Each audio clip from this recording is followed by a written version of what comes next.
Hey everybody, Charles Curry here with eShop Marketer, and I wanted to talk to you guys today about the best way to get your listings ranked on Etsy. So the first thing I want to tell you is what does Etsy take into factor when they're ranking your listings? So there's three main things. The first one is keywords. They of course are looking at your keywords and what your listing is saying it is all about. So if you're trying to sell a necklace and you put listings in that you put keywords on your necklace like table, obviously it's completely unrelated and you're not going to get ranked for the keyword you want to get ranked on. So keywords is one of the first things, the biggest thing that Etsy is going to determine where your listings should come up, and I think everybody knows that. Now the next thing, number two, is recency. So sometimes there's three factors, but recency is very important. So if your item has been there for 3 months, it's not as likely going to rank as high as an item that's only been there for 3 days. So that's an important thing to keep into account. So they want to know keywords and your recency. Now the other thing, and this one's a little bit more difficult to know, is the conversion rate. So the conversion rate is how often people are buying your item for how many views they get. And on our shop, Wall Decal Source, we know that we make about 30 cents for every single view that we get on all of our items. So if we get 10,000 views on Etsy in a month, we're going to most likely make $3,000 to $3,500. So if one item is getting 500 visitors in a week and it sells 5 times, that's a 1% conversion rate. And if another item is getting 500 views and it's selling 10 times, then it's selling a whole lot more. Now obviously there's a lot of factors that come into conversion rate. You have to have good pictures, your pricing needs to be right, all sorts of things like that. So those are the three big things that come into play when Etsy is ranking your item. So the next thing that I'm sure you would like to know is, how do you get those criteria? How do you make sure that your listings have all those criteria fit so that they are getting ranked? So the first thing that's really important is your item title. This is one of the most important factors. So if your item title is not relevant to what the item is, it's not going to get ranked, and then it's not very likely going to sell. So you got to go into the Google keyword tool or something like that, or search around on Etsy for other items that are similar to yours and see what they're getting ranked for. So it's a really dumb thing to list an item with a cute or clever name. So if you're trying to sell necklaces, you're going to have a lot better chance getting your necklaces sold if you say, gold dog tag necklace, 42 millimeter, or however, whatever kind of relevant keywords are related to your necklace. If you title your necklace something and you call your necklace something like, the Dreamcatcher Collection necklace, it's not going to get ranked very easily because Etsy doesn't really know what that item is. So you in most cases, you really want to make sure that your items have very relevant keywords in the title. That's the most important place. So the next thing you want to do, of course, is your item tags. So you want to go pick the 5 or 10 keywords that you want to get ranked for, put as many of them into your item title as possible, and then you also want to put them into your tags. So the next thing after that in relation to keywords is your item description. So if you can, you should write down, what it includes, any relevant details, but put any keywords into a sentence if you can. So if you're selling, necklaces, you don't want to just put a bunch of keywords in your description. That's like necklace, gold necklace, women's necklace, girls necklace, dog tag necklace. You would want to put things in there like, this necklace is really this beautiful gold women's necklace looks fantastic in any setting. That's putting your keyword in the description, but it's not putting it in there too much and out of place. If it's just a whole bunch of keywords just filling your whole description, then Etsy, you'll still get ranked, but it's not going to work nearly as well, and they're not going to like that. So you're going to have, and when your customers are looking at it, they're not getting any value by reading your description. They want to read the description, be sold on the product, and like it. So the next thing in relevancy, we're going to talk about, how do you do recency? So recency is obviously renewing an item or posting new items.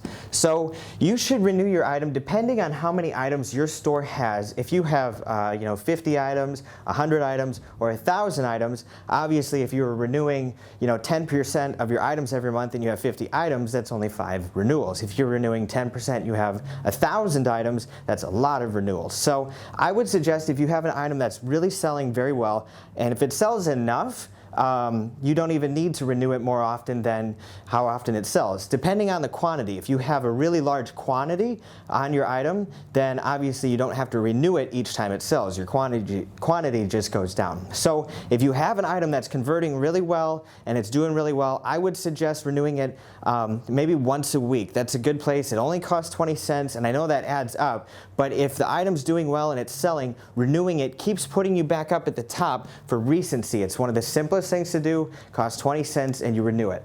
So depending on how many items you have, I would suggest renewing your best sellers at least once a week, especially if you don't renew them every time they sell based off of quantity. If it is an item that you can renew, if it's a unique item that's artistic or one-off, obviously you can't renew it. So you have to really push, well, you can't renew it if it sells, but you can renew it if it isn't selling. But you really have to push on keywords and having conversion. So in conversion, let me tell you about conversion. So for some of the things that relate to conversion are really good pictures. So some of the most popular shops on Etsy have fantastic pictures. If you look up a shop, Three Bird Nest, it's really, really big shop, but they have amazing pictures. Their pictures look good, they're professional, they show the product off really, really well, and that's what people want to see when they're pulling up an item on Etsy. So if you don't have good pictures, they're out of focus, they're not clear, they don't look good, people want to see Instagram kind of pictures. They want to see, attractive, maybe even sometimes you can even put filters on your pictures if it sells it better. So having fantastic pictures is going to make your items sell more. So really, really important thing to figure out how to get good pictures for your items. So another thing that's really important is a great description.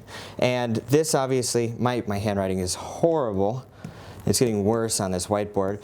But a great description is also going to help.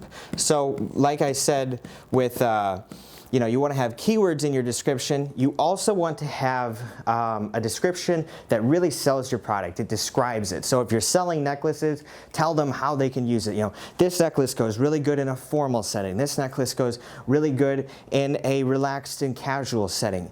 And talk, maybe even pitch it, on the experience. If you're buying this necklace for your husband or for your wife, they're going to be so excited when they open the box and they see it, and it's going to be something they really enjoy and want to wear often. So having a really good description is important. The other thing you should have in your description is answers to any relevant questions. So we sell wall decals. The most popular question we get in our messages is, how big is it? So we actually have a dimensions image on our picture, in our pictures, that show the dimensions of every single element in our wall decal, but we also put it oftentimes in the description as well. And even then we still have people who don't read it and they ask us. So if you can answer more questions, then people are more likely to buy. So if someone shows up and they're looking at this golden necklace and it's really pretty and they don't know how long it is, say maybe the chain in the picture isn't really a good picture and it doesn't show the length of it, that might be something that holds them back from buying it. If they want to wear a long necklace and they don't know if it's a short necklace and they feel like it's a really short necklace, they might not be interested in purchasing it based off of that. So if you can describe your item, answer any questions someone might have. If you're selling, handmade wooden tables or something like that, explain that this is built on oak, this is, not stained, this is restored wood. Really describe any question somebody might have. It is this tall, the dimensions are XYZ. More questions that you answer in your description, the less likely people are going to have those questions, and then they can just move forward with the purchase. And a lot of times people don't purchase because they don't know everything about it. So another thing that's kind of interesting that you can actually do, go over here now, is have friends purchase your items.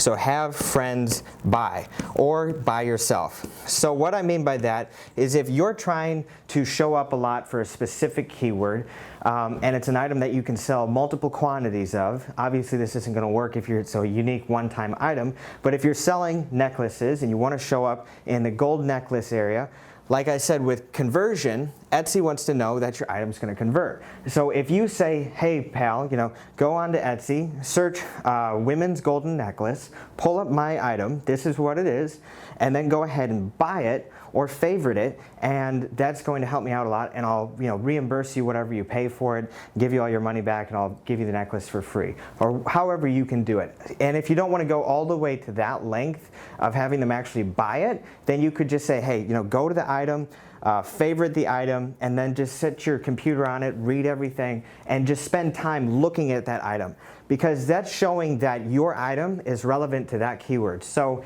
if somebody pulls up an item when they search something on Etsy and they pull up an item and they immediately close the page, Etsy thinks this item must not be relevant to that keyword because this person immediately left the page. Now if they pull up the item and they favorite the item, they spend 5 minutes looking at it, and then they buy it, all of Etsy's little softwares are saying this item is relevant to this keyword.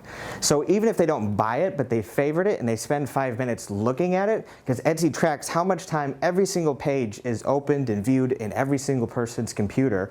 So if they spend time looking at it, it's telling Etsy this item is relevant to this keyword. So go post on Facebook, tell your friends, hey, go check out this item. If you could go, explain it to them, search this keyword in Etsy, pull up this item, don't click on anyone else's item, scroll through Etsy until you find my item, then click on it, and then look at it, favorite it, buy it, whatever. It's going to really, really establish that this item is relevant to this keyword. And you want to make sure they go to Etsy, search the keyword, or go to the category and find your item, click on the item, and just really spend time looking at it, or favoriting it, or buying it. That's really putting into stone that this item is relevant to this keyword.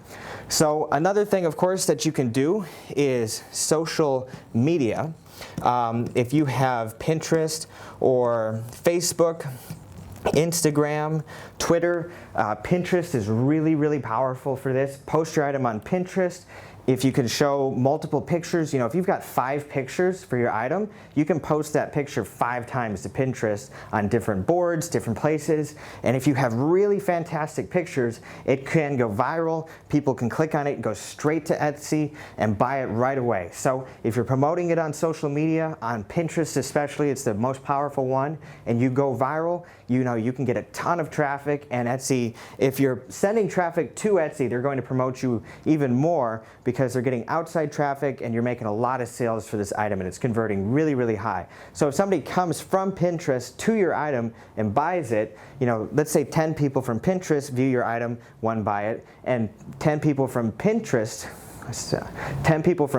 view your item and 5 of them buy it, it's showing that it's even more relevant to that, and it's converting even higher. It's selling even more often per view. So the last thing that I would tell you about is 9 is pricing. So this is obviously really relevant to your conversion, because if your pricing is out of line, your item's not going to convert very high. So if you're selling a golden necklace and everyone else is selling the exact same necklace for half the price, and yours isn't anything special, then you're going to have a hard time competing. Obviously, you want to have a unique item that people really like and they fall in love with, and they buy that one because they like that one so much. But if you have a good pricing structure, and I'm not always saying you have to be the cheapest, but you just have to be able to justify your price and make it relevant. So, for us in the decal space, there's a lot of people that sell decals for 1/10 of what we sell it for, but a lot of times it's overseas, takes 2 to 3 months to get delivered, and the material is horrible, and it rips and it tears, and it's not nearly as high quality. So we're not the cheapest out there, and we have fantastic reviews, and people really like our stuff, and therefore we're able to get the prices that we request. And our prices